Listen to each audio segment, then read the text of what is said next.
Okay, welcome back to the second and last talk of this short session. I would like to welcome Josh, the person who's come here all the way from the bottom of the planet to tell us about turning systems off, which, as anyone is trying to do, if anyone has tried to do it, will know this is far harder than launching things. So over to Josh if you're ready. Thank you. Can you all hear me just fine? Okay, good. Have you tried turning it off and not on again? First, a little bit about me while you're all sitting down. I am an SRE at Google. I've been there for 4 years and 8 months, nearly 5 years. And I come all the way from Australia, which is 8 hours time zone difference away, bearing messages from the future, essentially. Thank you. I happen to have a PhD in mathematics. Please don't hold it against me. I do find it amusing that this is the Leibniz room, and he did some cool maths, however many centuries ago it was. And finally, I'm into retro computing a bit. I have a small collection of old Macintoshes. So about 20 to 30 years after I will switch off some systems, I might try and turn them back on again. So actually, before I get on to that, why am I giving this talk? I happen to be in a team which has an abundance of legacy systems. And by and large, the conclusion we've reached is that turning them off is the logical thing to do to reduce toil and upload and all sorts of other things. And so for that reason, a few other people inside Google have named our particular team, or the people who were in the team at the time, turn down SRE. Not because we're turning down SRE, but because we're SREs who are turning down systems. Okay, so finally, what this talk is not about. It may be strange to start with what this talk is not about, but you may have some preconceptions about what I might be talking about. First of all, I'm not talking about product decisions. Here is some Flickr picture and also a famous piece of artwork. These may or may not hint to you or suggest particular products which Google has turned off in the past. I'm not talking about these. I don't actually have any experience with these particular things. So I really don't have much to say. However, there may be a few things that are relevant to you if you are turning off a product from my talk. I'm focusing more on internal systems and bits of infrastructure. These tend to impact other engineers in your company. And for that reason, they also tend to be turned off for engineering reasons more than product management decision reasons. Another thing I'm not talking about per se or focusing on is deprecation, although it's very worth mentioning deprecation because a lot of people seem to think that deprecation is the same as turn down, and it's not. Turn down is the act of like going through, restricting access, decommissioning things, turning off capacity, that sort of thing. It's the hard slog. It's what you actually need to do. Deprecating a system is merely the act of telling people to stop using that system. It still exists. If it still exists, you're probably supporting it for some reason. And maybe you're working on a replacement, or maybe you're not. So the thing that's deserving of recognition is more likely to be turned down rather than deprecation. And it gets a bit worse because deprecated systems have this curse, kind of a pathological case, and that basically stems from the fact that a deprecated system is more or less a sign in the front of your documentation saying, please don't use this, or subtext, do use it. I am just a piece of documentation. I'm not actually going to stop you. So this is a reference to The Simpsons. And now let me spell out why this is bad. So you have a supported system that you've got to keep running for some reason, and you can't turn it off because you've got users depending on it.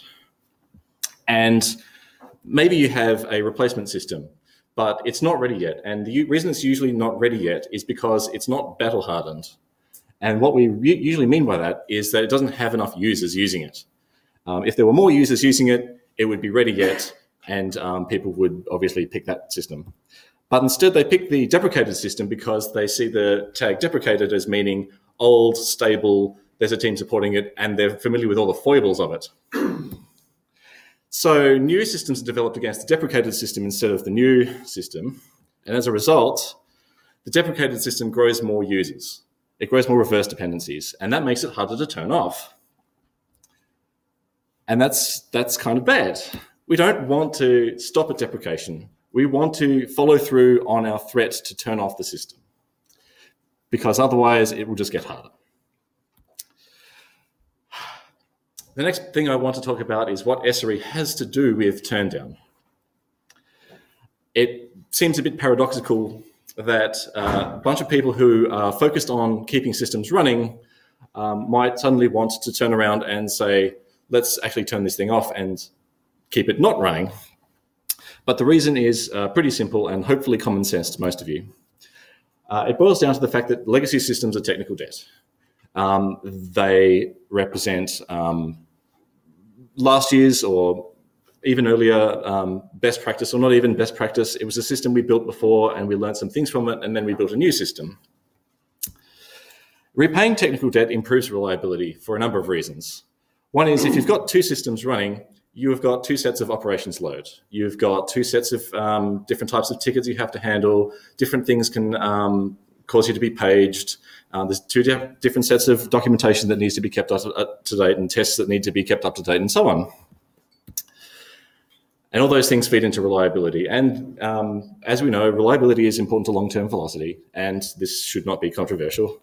So in conclusion, turning down legacy systems is important for reliability and velocity. It's important that I think it's imperative that we turn down legacy systems. A couple of other reasons why SRE in particular should be involved. One is we should have the empathy for the people who are affected by our turndowns, because we are, in turn, are affected by turndowns other teams are doing. Turndowns other teams are doing are changes, and as we know, changes are a leading cause of outages in our own systems. A second reason SRE is involved is because we usually have the keys to perform a turndown safely. We usually have automation or release procedures set up already that make contained implosion easier to implement in your turndown, rather than let's just switch it all off and see what explodes. One of these paths is more risky than the other. Here we have a diagram from the site Reliability Engineering book. It's I call it the Mikey D pyramid for its creator, Mikey Dickerson, but you'll see it referred to as the site reliability hierarchy. And I bring it up because I just wanted to refer to a few things as kind of a whirlwind tour of ways in which turndown affects a system and how we think about it as SREs. So at the top, we have the product. This thing's deprecated. That part's very easy. Development, similarly, presumably has come to a halt, or there's really minor bug fixes or ongoing support going there. There's not much happening there. Capacity planning, similarly, is also very easy. We plan to reduce the capacity to 0. This is a very final state. It's a lot easier to plan capacity when your intention is to turn it to 0 than it is to plan capacity in any other situation. Some other thing, continually going down the pyramid, testing and release procedures. Presumably we have them for this legacy system. Maybe we don't though, but it's worth thinking about the turndown that we perform as a release. So we go through, we provide a rationale for the turndown, we lay out the implementation details of the turndown, we think about the back-out plan for the turndown. After turning down a system, it's worth writing a post-mortem. Among the usual suspects for things that go into post-mortem, we have what went well and what went poorly. This time it's about turning off the system. But it might be also worth mentioning why we're never building the system back up again. What made it so bad that we don't want to run this system? And finally, at the bottom of the pyramid, we have things like alerting and monitoring. The moment you turn these things off, other SRE teams in your organization see that as the moment the system is really off, because they know that's the moment it goes from a reliable system to an unreliable system. There's nothing below the product of the pyramid at that point. But beware of the curse of the deprecated system. Just because it's not monitored, it's still running, so people will still try and use it. I assure you. Now, I think that SRE should have the right to regulate its ops load. I believe Stephen Thorne made this point in his talk this morning. And we have a few levers and mechanisms for doing that.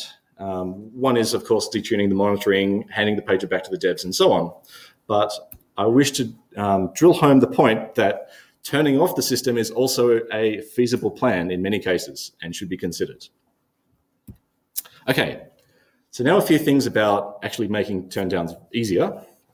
I've called this section Making Turndown Easier or Fighting Hiram's Law. And this is because when you're turning down a system, fighting Hiram's Law is basically all you're doing.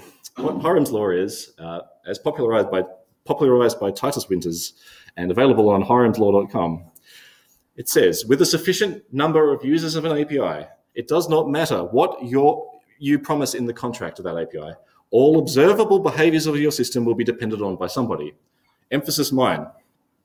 I've highlighted sufficient number of users and observable behaviors for a reason. These are the weaknesses in Hiram's Law. If you attack on these 2 points, you can make progress on your turndown. So to the first point, ACLs. If you're running a system, have some kind of allow list of users or other teams or products or services.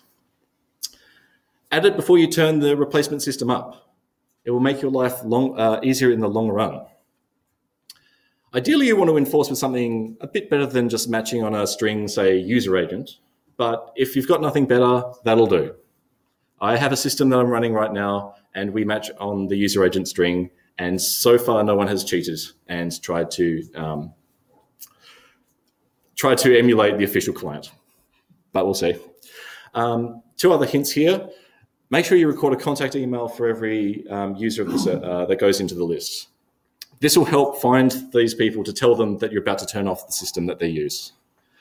And secondly, record the context of each entry.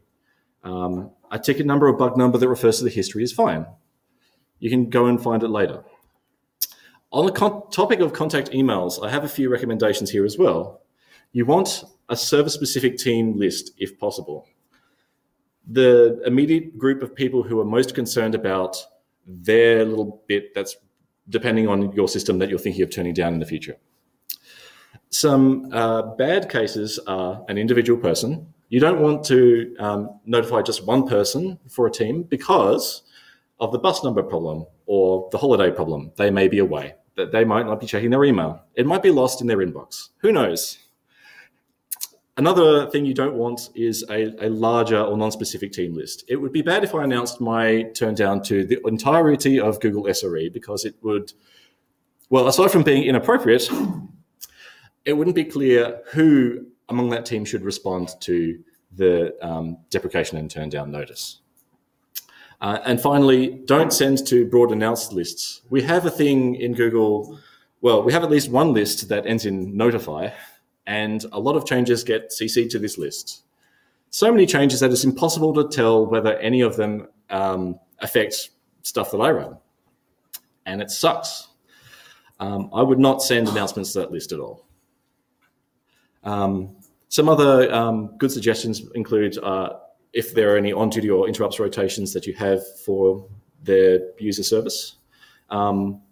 In a pinch, maybe the leads, the managers and the tech leads of the teams that are affected.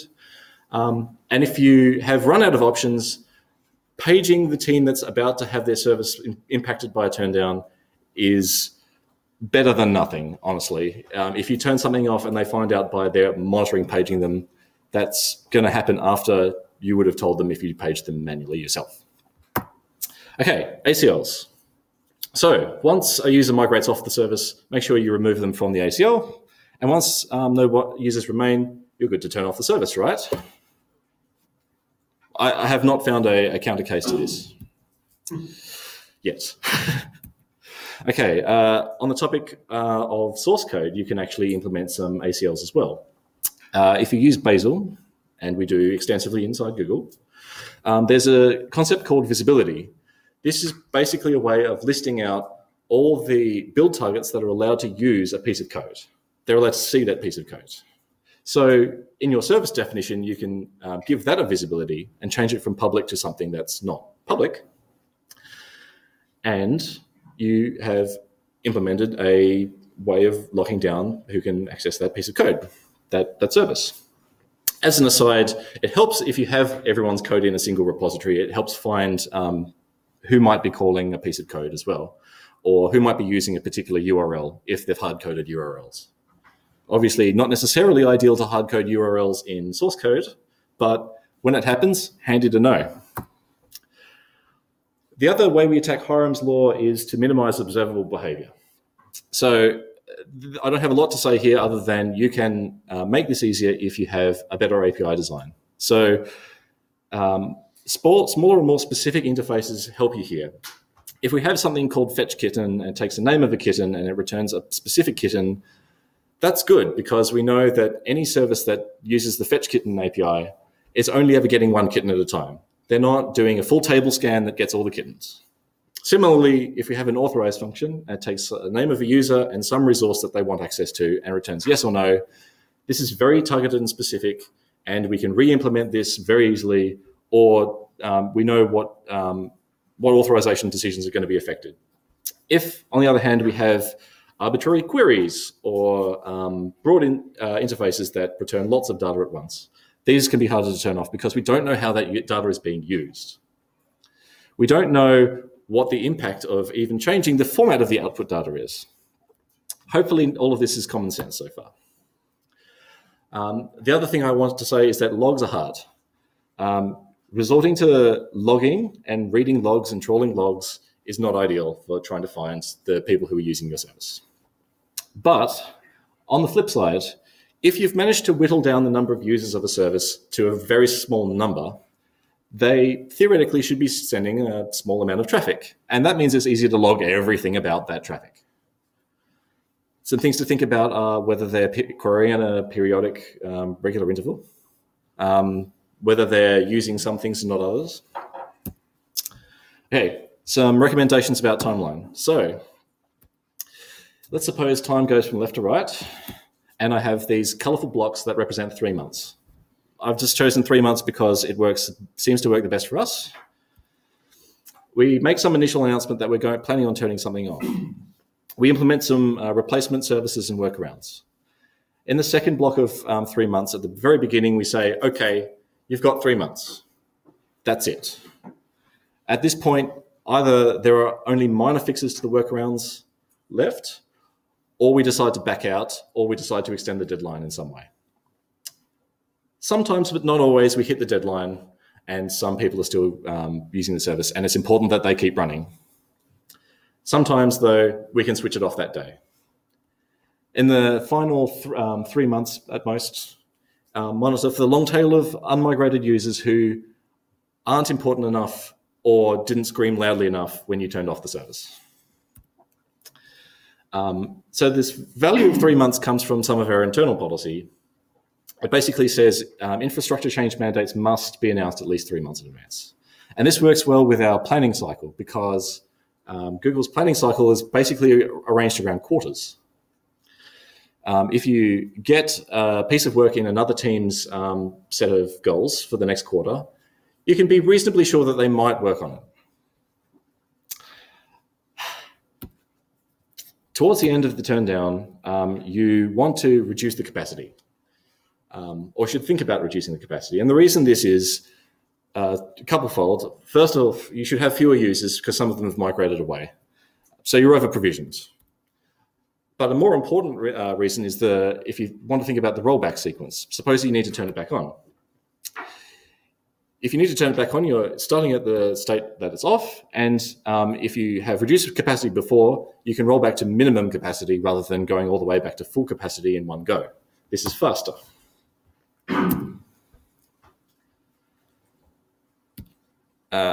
Yes.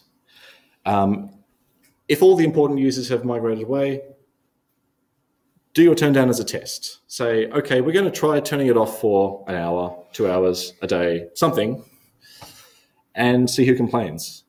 Very often you can get away with just leaving it off. But if you're very strict about it, you want to turn it back on and then schedule the final turn down. Don't forget to send a final email and also disable your alerting.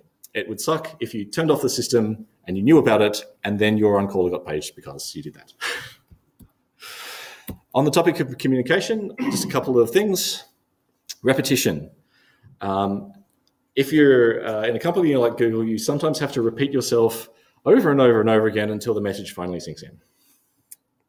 Send emails, pester people on chat, send memes, go to the makerspace and make a flashing neon sign, do what you have to. And on the topic of emails, I have a couple of things that might help you communicate a little bit more empathetically. First off, put action required in the subject line. When you have a big missive email and you bury the lead, people will miss the notion that they need to take action on based on what you're telling them. Whereas if you say action required in the very first two words that they read, they know that they have to deal with it. They have no excuse if they don't deal with it. A second point is to say, this is the first announcement of this change. Or if it's a second announcement, this is the second announcement, and so on and so forth. If you don't include this line, someone will say, they'll think that, oh, is this the second announcement, the third announcement, the final announcement? That would be really bad if it was the final announcement, so they will whinge. They will complain very loudly if you don't tell them what sequence number in the messages they're at. It can be very confusing. And then the thing with change is you don't want to confuse people. You want to make things as clear as possible. On the topic of monitoring your turndowns, how do you monitor a turndown? Well, one way to do it is to have a shell of your service that basically implements the same queries that you were receiving in the original service, but serves a few interesting HTTP responses, for instance. 410 is a great HTTP response code because automated systems rarely implement a handler for 410. And it specifically means not only is this not here, it's not coming back, and it's nowhere else. So consider that one. Once you've got a stub running in place of the service that you've just turned down, it can be easier to use best practice monitoring at that stage, especially if your service that you're replacing is being turned off because it's not best practice in some way.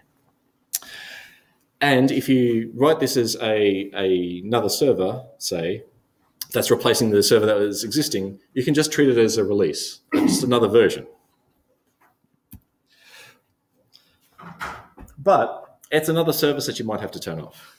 Yeah, it's true, but it should be a lot easier to turn this one off because you're not going to offer an SLO on it. You're not going to have alerting on it. There's going to be no unpaged. There's going to be no tickets for it. And there's going to be no damage if it gets turned off accidentally. And in fact, you should turn it off accidentally and frequently because you don't want people depending on it. Okay, so I have a few examples from my experience, and these are not in great technical detail because that would be inappropriate, but they should hopefully give a bit of color to what I'm saying. A cache server. In this particular case, it's mostly a read-only cache. It gets specific data from an upstream service, manipulates it in a way, and then serves the results of that manipulation out of RAM. There's a diverse range of client code using this particular server. In particular, we found a very old version of a client pinned on thousands of hosts. It was built over 5 years ago, and the code was deleted about 3 years ago. So it was very hard to find the existence of this client just by searching our source repositories.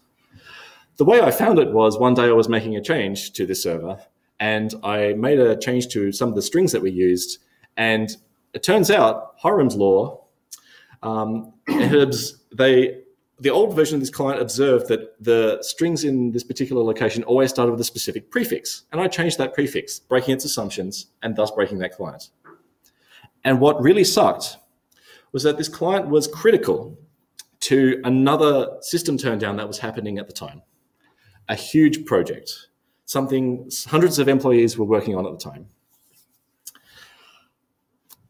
Another thing about this particular service, it must continue to be available. The same data must be available. I can't simply switch it off. I had to build a replacement.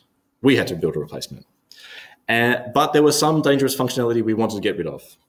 For instance, there was a piece of intermediate infrastructure that decided one day that they would query an endpoint that gave them a lot of data per request. And this is fine, except they chose to query it very frequently as a way of monitoring our service for us. And instead of the desired effect of telling whether our service was up or not, they got gigabytes per second of data through their single point of failure and promptly DOSed themselves. I don't have a graph for that one. And finally, it was very difficult to lock down because it was open by design. There were reasons why it had to be open, and we couldn't just get rid of those. So what did we do? Another reason why I wanted to turn this off is because when we implemented the replacement, we had some creative disagreements about what things should be named. So we renamed the old thing front end and the new thing front end too, and that sounds pretty logical. Except the config files were called server because the old thing was just the whole server. There was not going to be a new version. And the new thing was called front end because we were going with calling things front end. And and playing into this 1 and 2 business is the names you would use to reach the server were kserver and kserver 2. And the code paths were legacy and front end. So you get a page and you go, which front end just paged me? I don't know. I'm going to have to look at documentation for both of them. Okay. We had no choice but to announce widely after we'd made sure that many of the important cases had gone away finally, and give them a lead time, an initial lead time of basically a year, and then a final deadline over 3 months in advance. There was that delay I mentioned before because of a large project that could not be shifted in time. And when it came to actually turning it off, I implemented the suggestion I had before because it was basically a HTTP server. Most queries could, the most common query could be redirected to the new service very simply, but everything else had to be, had to basically go to 410. And then I set up some monitoring to watch the clients go away. And here's that monitoring, a graph from that monitoring. Basically, the down and to the right is what you want, and that's what happened. The different colored lines are different types of query that it received. So I knew that basically nothing important was left, and I switched it off. Okay, a second example. We had an authentication system. It was used widely in the beginning. Paradoxically, it had no easy way of locking it down as well. Again, it was painstaking to find all the use cases and switch them off one by one. Unlike the previous example, there was no like-for-like replacement. We had some alternatives that we worked on over years and got them out. However, we were down to just one user, and that one user could not shift. In this case, it's worth considering handing over the service to that one remaining user. Seriously, especially in this case because they were another SRE team and they knew what to do. I don't have a lot to say here because this basically boils down to ask your manager to ask their team's manager to have some negotiation. Okay, example number 3, a fancy database with a peculiar schema and an odd query language and other existed systems that we had scaled better, but for a variety of reasons, we had to have this particular fancy database. Some things that made it hard to lock down were the fact that the intended interface for this database was the query interface. So it was hard to say, oh, well, they only need to have access to this one particular query type. Feasibly, they could be querying anything in the database. However, it did have a good HCL system. And I mean, if you think of Forrest Gump talking to his friend Bubba about different kinds of shrimp, well, we got row-level ACLs, schema-level ACLs, query-type ACLs, column ACLs, table ACLs, you know. And through that process, we eventually wore down all the remaining users until we had very few. And now we only have a few handfuls of hosts running, which is great. It solves some of the replication issues we have and means we can have better performance as well. And the ultimate plan is to replace with a Google Cloud product, which is coming soon, but I can't tell you about that. We had another fancy database, but with Ruby. The Ruby is mostly a side note, but over time, this particular system grew bits on the side of it. It had an inventory and asset management system in it. It had to grow a user and group system for managing the assets. It had to have authorization data in it. It had to be able to manage DNS names. It had to be able to manage network segments. It had to be managed all sorts of things. And this is an example where divide and conquer into microservices is actually the right approach because although you're replacing one thing with many interacting components, finally your interactions are visible. It sucks that you're not able to see the interactions between components of a monolith, but you can see the interactions in a microservices architecture. So that's one thing which I think microservices does right. And some special bits of that implementation were able to be pushed onto the teams that needed that special thing. However, work is still ongoing in this one, so I can tell you about that later. Okay, so just coming into the end of the talk now. Some things that you should not forget. Don't forget to do all the fun stuff. Don't forget to delete the documentation. It's silly to get paged for something and you, by nature, go to the old documentation rather than the documentation for the new thing. Don't forget to delete the code.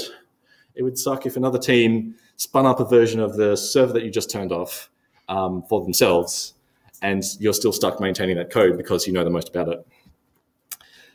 Delete the outdated to-dos in other code referencing that. Again, obvious reasons. Delete the puppet configs or the Terraform or what have you. Make sure you delete the load balancer configs, the DNS entries, or point them somewhere else. Delete the container image, wipe the disks. I mentioned wipe the disks in bold because what happened once was in one of the previous systems I mentioned, the server was powered off. In fact, a whole rack of servers was powered off, and one of the replicas was sitting on that. Great, it's turned off. Except 18 months later, it gets mysteriously turned on. And it has stale data on it. And it automatically rejoins the VIP and starts serving. However, its credentials are out of date, so it can't resync the database.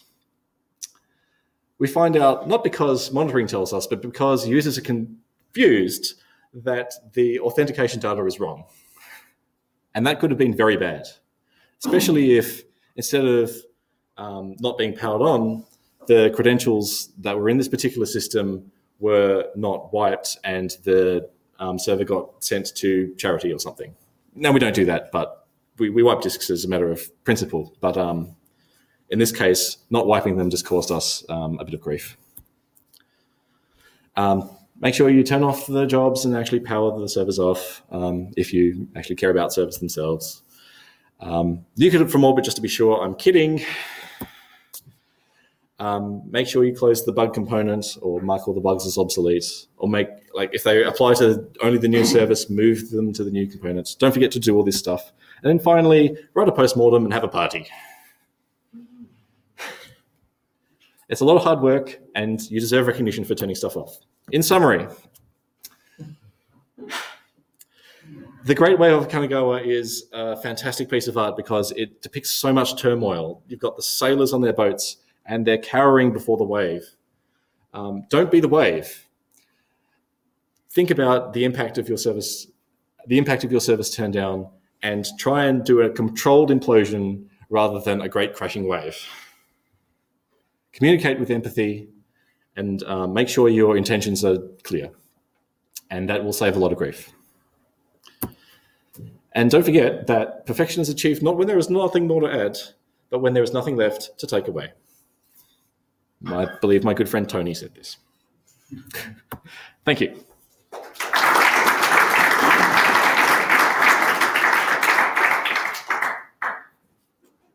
Okay, so you guys have a choice: ask questions for 5 minutes, or go drink coffee and have lovely snacks now. You want to go question? Or you want to take questions, right? Oh yeah, I'm happy with questions. Okay. So for a cache service, interpretation, could you just decrease the capacity so the customers notice that, or just introduce random values? That can be dangerous. So reducing the capacity to introduce more errors, for instance, is dangerous if the use cases. It can be dangerous if the use case is important enough, and in our case, it was. But what you're suggesting might make sense if it was more of a traditional case, which is trying to save a bit of CPU or bandwidth or something, because then, yeah, they might get the hint. But it's better to be clear with announcements, locking things down.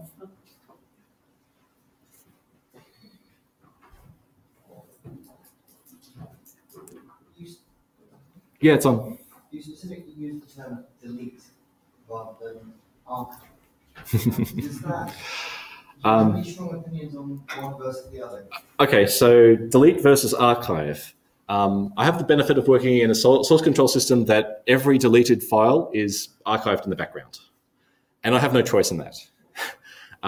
So yes, we should archive our old systems and old source code and so on, so that we know what not to do next time, if nothing else.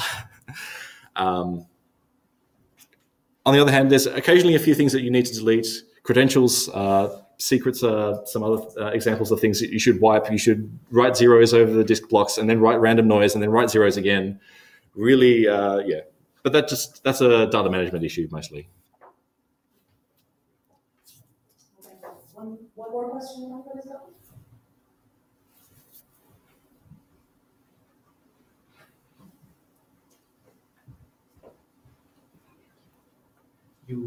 You spoke about the monolithic case. Were there some intermediate releases where development has been breakdown in silos, or was it just engineering work to identify this subject? So in the case of the monolith, it was complicated by the fact that there were lots of teams that were interested in the data that was contained in the system, in the features that the system had, and there was a lot of negotiation about who would own what piece at the end. And that negotiation has not finished, as to my knowledge. As for the re-implementation part, yeah, it's kind of been a painstaking identification of, so we have this particular need and this particular need, and then we figure out a way of abstracting that behind the existing API and releasing a new client that talks to that API. So, yeah. I don't know if that answers your question in much detail, but... Yes.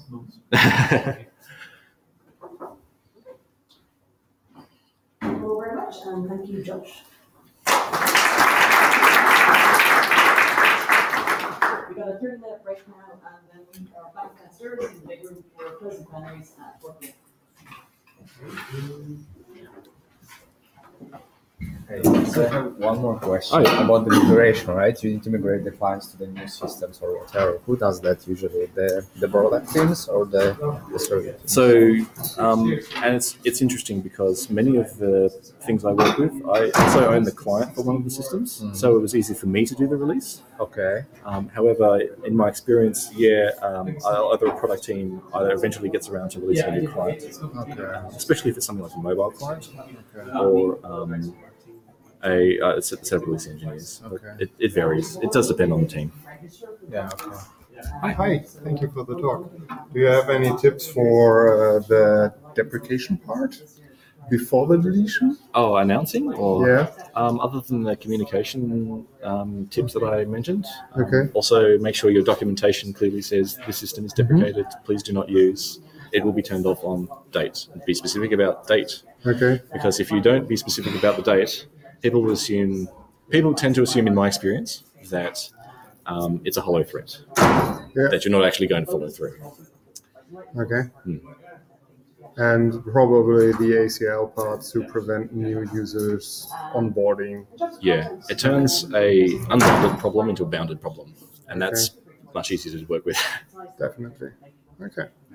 Brings me back to my opinion that every service should have authentication. Yes. Otherwise, that's probably hard to implement. Okay, thank you. Thank you. Yeah, thanks for